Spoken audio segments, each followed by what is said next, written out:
Hello guys, welcome to my YouTube channel. आज हम देखेंगे पर्यावरण अध्ययन की कुछ बहुत ही इंपॉर्टेंट एमसीक्यूज। इसमें 30 एमसीक्यू रहेंगे जो आपको सीटेट में काफी हेल्प करेंगे। और इस टाइप के क्वेश्चन एग्जाम में बार बार रिपीट होते हैं। एक बार नहीं, दो बार नहीं, कई बार मैंने एग्जाम में देखा है कि ईवीएस में ऐसे क्वेश्चंस रिपीट होते हैं। तो इसी सीरीज में आपको लेकर आया हूँ इंपॉर्टेंट क्वेश्चन। और तो चलिए बिना टाइम वेस्ट किए हुए शुरू करते हैं। अब इसमें पहला क्वेश्चन दिया है स्लॉथ के विषय में। तो यहां पर हमें स्लॉथ के विषय में चार ऑप्शन दिए हैं। तो इसमें से हमें चार उत्तर में से एक सही उत्तर बताना है। तो स्लॉथ एक जानवर रहता है जो कैसा दिखता है, भालू की तरह। कैसा दिखता है? भालू की तरह दिखता है। ये बहुत आलसी होता है। स्लॉथ भालू की तरह दिखता है।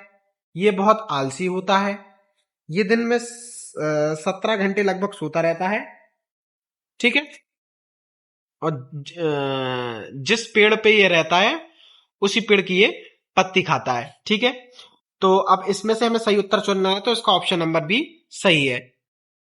और यह कैसा? पेड़ पर उल्टा लटक कर 17 घंटे सोता है। जिस पेड़ पर यह रहता है उसी की पत्ती खाता है। इसकी आयु 40 साल है। और एक बात और जो आपको याद रखनी है कि हफ्ता में ये एक बार पेड़ से नीचे उतरता है और मलमूत्र त्याग करने के लिए।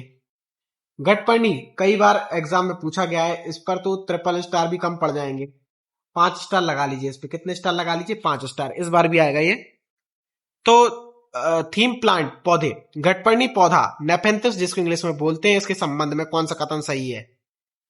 यह केवल कीड़ों को फंसाता है, बिल्कुल गलत बात है। यह मेढक चूहा वगैरह को भी फंसा लेता है।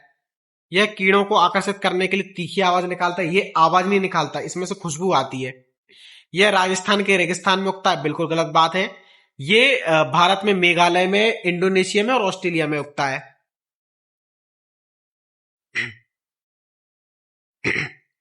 आगे बढ़ते हैं। डोंगा नामक घर, हाउस बोट मुख्य रूप से कहां पाई जाती है? तो ये डल झील जम्मू कश्मीर में पाई जाती है।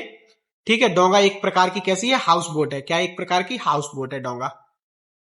डोंगा बोट क्या एक प्रकार की हाउस बोट है जो कश्मीर की डल झील में झेलम नदी में पाई जाती है। इसमें जो रहते हैं स्थानीय परिवार रहते हैं और इसमें अलग अलग कमरे भी होते हैं। ठीक है।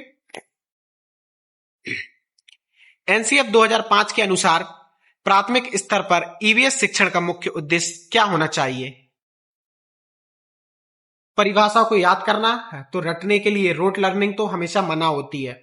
स्वतंत्र रूप से प्रयोग करने की कुशलता प्राप्त करना, स्वतंत्र रूप से प्रयोग करने की कुशलता प्राप्त करना, या फिर कक्षा के अधिगम को स्कूल के बाहर के जीवन से जोड़ना। सबसे बेस्ट उत्तर यही है, क्योंकि जो एनसीएफ है वो व्यवहारिक ज्ञान से जोड़ने के लिए ज्यादा बल देता है। कांच के जार तथा बोतलों को उनमें अचार भरने से पूर्व सूर्य की धूप में अच्छी तरह सुखाया जाता है, ऐसा क्यों? तो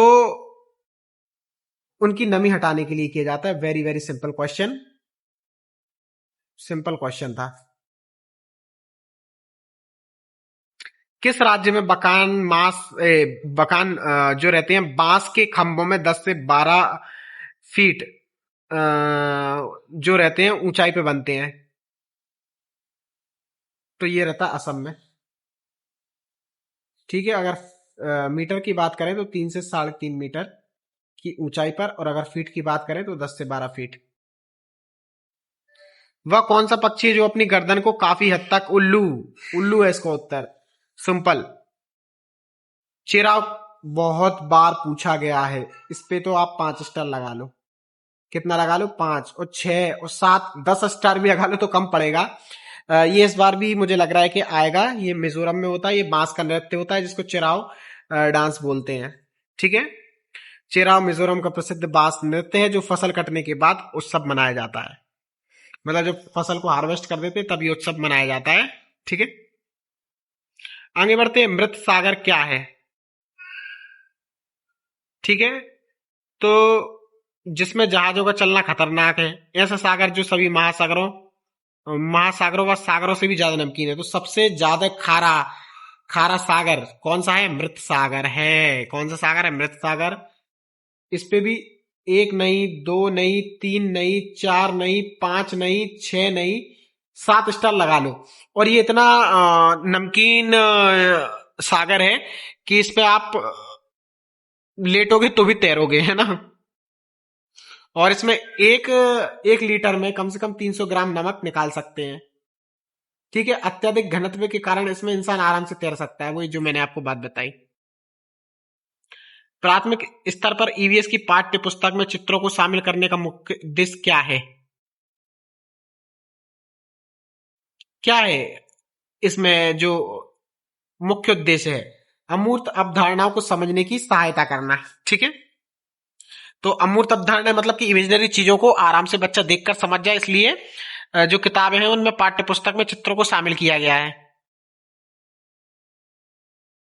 रेशम का कीड़ा अपनी मादा को कैसे ढूंढता है? तो उसकी गंध द्वारा ढूंढता है। ये भी बहुत इंपॉर्टेंट है, इस पे भी 5 स्टार लगा लो, इस बार भी आ सकता है। उसकी गंध से कई किलोमीटर से उसको पहचान लेता है। बेलेक्रो की खोज किसने की थी? तो बेलेक्रो आपने वो देखा होगा कि एक प्रकार की जो सैंडल आती है जिनमें चुर्र चुर्र की आवाज आती है, आपने देखी होगी। दो चीजें आपस में चिपक सी जाती हैं। मान लीजिए ये एक सैंडल है, मेरी ड्राइंग अच्छी नहीं है, ड्राइंग पर मत जाइए। अब ड्राइंग ड्राइंग पर मत जाइए। तो अब इसमें क्या आएगा, एक इसमें चुर्र चुर्र टाइप की ऐसी कुछ लगी रहती है, और उसके ऊपर ये रख दो तो ये दो सतह आपस में चिपक जाती हैं, तो उसको बोलते हैं हम बेल्क्रो। और इसकी खोज हमारे जॉर्ज मेस्ट्रल ने की थी, ऑप्शन नंबर बी। और रोनाल्ड रॉस ने तो मच्छर के पेट को फाड़ के माइक्रोस्कोप से देखा था। आपकी एनसीईआरटी किताब में लिखा हुआ है, आप चाहे तो देख सकते हैं एनसीईआरटी किताब। इन दोनों महापुरुषों के बारे में लिखा है। महापुरुष मैं इसलिए कह रहा हूं क्योंकि इन्होंने अच्छी खोज की है, क्योंकि उस टाइम पे मलेरिया का भी इलाज नहीं था। और अगर ये उसकी बेलक्रो की खोज नहीं करते तो हमें सैंडल कैसे प्राप्त होती चिपकने वाली। कांच के जार में कौन सा अम्ल हमारे पेट में भोजन को पाचन करने में सहायता करता है? तो हाइड्रोक्लोरिक अम्ल। तो which acid is present in our stomach that helps in digestion of food? That is HCl। Malaria की बीमारी की मलेरिया बीमारी की खोज और यह मच्छर से फैलती है किसने की थी? तो रोनाल्ड रॉस ने करी थी, मैं पहले ही बता चुका हूं आपको। और इनको इनफैक्ट 1902 में नोबेल पुरस्कार भी मिला है। पेन को थोड़ा मैं डार्क कर दूं, थोड़ा मजा आएगा लिखने में। कुडुक कुडुक 1 2 3 4 5 6 स्टार लगा लो इस पे तो आप। ये कहां का है? झारखंड का है। कहां का है? झारखंड का। ठीक है, कुड़ुक झारखंड की उड़ाव जनजाति द्वारा बोली जाने वाली भाषा है। कुड़ुक भाषा में तोरांग का अर्थ होता है जंगल। एनसीईआरटी किताब में लिखा है आपका तोरांग। और तोरांग का मतलब क्या होता है? जंगल। क्या होता है तोरांग का मतलब? जंगल। कुड़ुक भाषा में, ये एनसीईआरटी में दिया हुआ है। चंगपा जनजाति के लोग, एक मिनट इसको रब कर दूं ताकि आपको क्वेश्चन दिख जाए।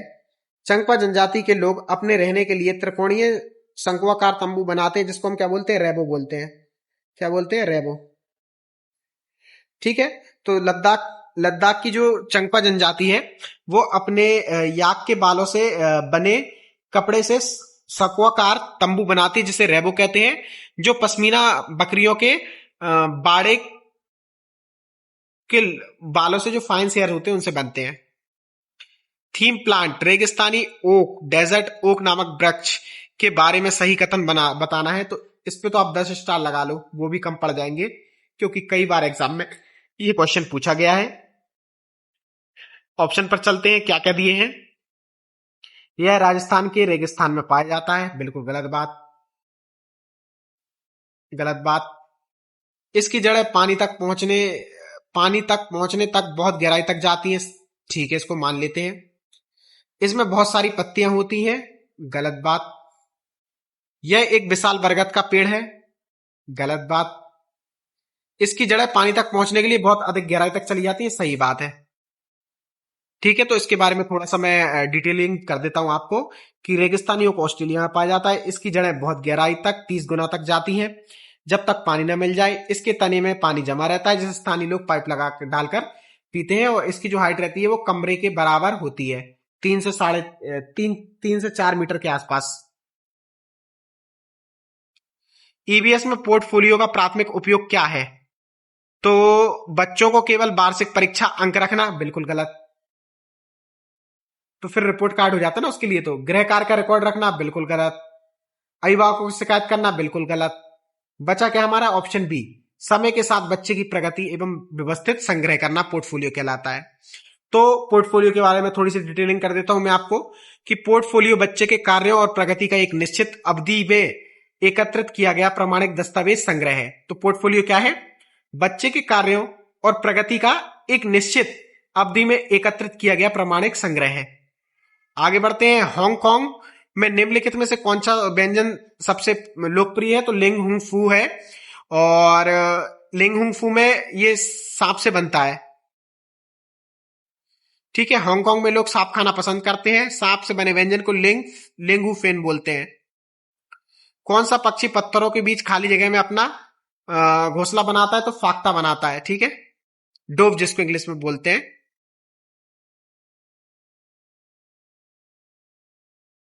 माफ कीजिए, ये वाला उत्तर थोड़ा सा हमारा गलत हो गया। इसका उत्तर जो है वो है कलचड़ी। क्या इसका उत्तर कलचड़ी है? मेरी थोड़ी सी मिस्टेक हो गई क्वेश्चन को पढ़ने में, क्योंकि फाख्ता जो है वो कटीली जगह पे मेहंदी की बाड़ में अपना जो है अंडा वगैरह देता है, और फिर ये कलचड़ी था। माफ कीजिए, मेरे से गलती हो गई। दूसरे क्वेश्चन पर चलते हैं। चलने से पहले मैं आपको थोड़ा इसका डिटेलिंग कर दूं, कि जो कलचड़ी रहती है, जो इंडियन रॉबिन जिसको हम बोलते हैं, वो पत्थरों के बीच घोंसला बनाती है। किसके बीच बनाती है? पत्थरों के बीच घोंसला बनाती है, जिसमें घास, नाजुक टहनी, ऊन ऊन और बाल होते हैं। तो इंडियन रॉबिन जो है वो कहां पर बनाती है अपना घोंसला? पत्थरों के बीच खाली जगह में। गढ़सीसर तालाब का निर्माण राजस्थान के जैसलमेर में किसने करवाया था? तो राजा घड़सी ने करवाया था। एनसीईआरटी किताब में लिखा है, आप देख सकते हैं। एनसीईआरटी की किताब में गढ़सीसर का जो है वो टर्म यूज हुआ है। आप चाहे तो पढ़ सकते हैं, इसका थोड़ा मैं डिटेलिंग कर दूं। तो जैसलमेर के राजा जो थे, उन्होंने इसका निर्माण किया, घरसीसर तालाब का निर्माण किया, जो 650 वर्ष पूर्व बना था। और इसमें क्या थे? आपस में जुड़े 9 तालाबों की श्रृंखला थी, और इसका घरसीसर का निर्माण किया। तो मतलब एक एक करके 9 तालाब आपस में जुड़े हुए थे, एक सीरीज थी। तो एक पूरा फिल हो जाए तो फिर दूसरे में पानी ऐसे ऐसे जाते रहता था। एनसीईआरटी में आप पढ़ सकते हैं इसके बारे में। अल बिरूनी किस देश से भारत में आया था? तो ये भी एनसीईआरटी में दिया हुआ है, उज्बेकिस्तान से आए थे। ठीक है, तो अल बिरूनी उज्बेकिस्तान से भारत आया था। उसने भारत के लोगों के जल प्रबंधन, मतलब ताल तालाबों की बहुत प्रशंसा की थी। तो जो अल बिरूनी था वो उज्बेकिस्तान से आया था। उसने भारत के लोगों के जल प्रबंधन, मतलब ताल तालाबों की बहुत ही प्रशंसा की थी। आगे बढ़ते हैं। प्राथमिक कक्षा में पर्यावरण अध्ययन को एकीकृत विषय के रूप में क्यों पढ़ाया जाता है? पाठ्यक्रम का बोझ कम करने के लिए, विज्ञान, सामाजिक विज्ञान और पर्यावरण की शिक्षा को एक साथ जोड़ने के लिए। ऑप्शन नंबर 20 का सही है। ठीक है, आगे बढ़ते हैं। एनीमिया का रोग किसकी कमी किससे होता है? तो ये आयरन की कमी से होता है। इसके इलाज के लिए क्या खाना चाहिए? तो इसमें अपन को देखना है, सही उत्तर देखना है क्या होगा। तो ये तो आप काट ही दीजिए, ये भी आप काट दीजिए, ये भी आप काट दीजिए। तो ऑप्शन नंबर बी सही होगा। तो हीमोग्लोबिन, आयरन, आयरन की कमी से क्या हो गया? ब्लड की कमी हो गई। तो इसमें गुड़, आमरा और हरी पत्तेदार सब्जी खाना चाहिए। ऑप्शन नंबर बी सही हो जाएगा। ठीक है, खून में हीमोग्लोबिन या आयरन की कमी से एनीमिया हो जाता है। इसको दूर करने के लिए गुड़, आमरा और हरी पत्तेदार सब्जी खानी चाहिए। टेपियोका, टेपियोका मतलब कि कप्पा, नारियल की कड़ी के साथ कहां के लोग खाते हैं? Very very important. इस पे 12 स्टार लगा लो आप। कितने स्टार लगा लो? 12। तो ये कहां? केरल के लोग खाते हैं ये, कड़ी से या नारियल की चटनी से लोग खाते हैं। तो केरल के लोग अपने घर में आंगन में टेपियोका उबला हुआ कप्पा और नारियल उगाते हैं और इसे कढ़ी के साथ बड़े चाव से खाते हैं। Very important question. हाथियों के झुंड के संबंध में, इस पर भी 12 स्टार लगा लो आप, ये भी बहुत इंपॉर्टेंट क्वेश्चन है। हाथियों के झुंड के संबंध में सही कथन चुनना है। झुंड में केवल एक नर हाथी होते हैं, इसको हटाइए। हाथी दिन में 15 घंटे सोते हैं, बिल्कुल हटाइए इसको। झुंड का नेतृत्व सबसे बुजुर्ग हथनी करती है, सही बात है। एक वयस्क हाथी दिन में 500 किलो पत्ती खाता है, गलत बात है। ठीक है, तो इसमें हम देखते हैं, इसकी थोड़ी डिटेलिंग कर देता हूं मैं आपको। जो हाथियों के झुंड में केवल हथनियां और 10 से 12 बच्चे होते हैं। सबसे बुजुर्ग हथनी झुंड की जो होता है नेता होती है। एक बड़ा हाथी दिन में लगभग 100 किलो पत्तियां खाता है।